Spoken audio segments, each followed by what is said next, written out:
We mentioned a company which I've heard them refer to uncharitably as G4S.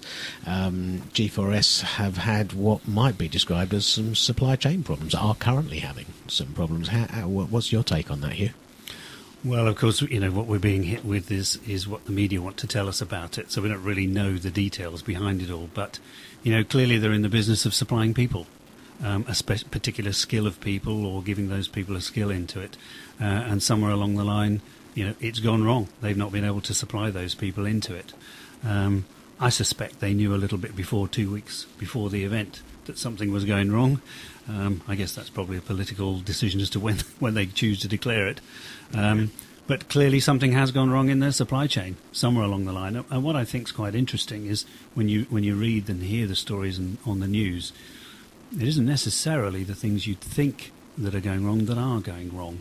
That when you think about a supply chain, well, let me ask you about a supply chain. What does the word chain mean to you?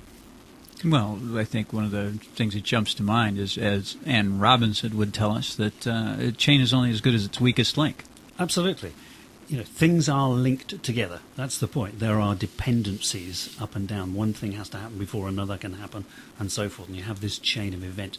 A lot of people are talking about supply chain networks, or supply networks rather than events, because it's very much like a spider's web when you really come to analyse it. But just going back to this thing about the chain being only as strong as its weakest link. So if somebody's got a supply chain, how do you know where the weakest link is? It's the one that breaks. It's the one that breaks. Now, when you go back to the company you were mentioning there, it'd be interesting to find out what link actually did break. When you hear it on the news, you hear about, I think you were telling me beforehand, people are getting notification, they're going through the qualification, and they don't get an email. So is the link in recruitment? Is the link in training? Is it actually in communication? Don't know where it is. And I think what is a truism is that companies who think about supply chain don't actually know where the weakest link is.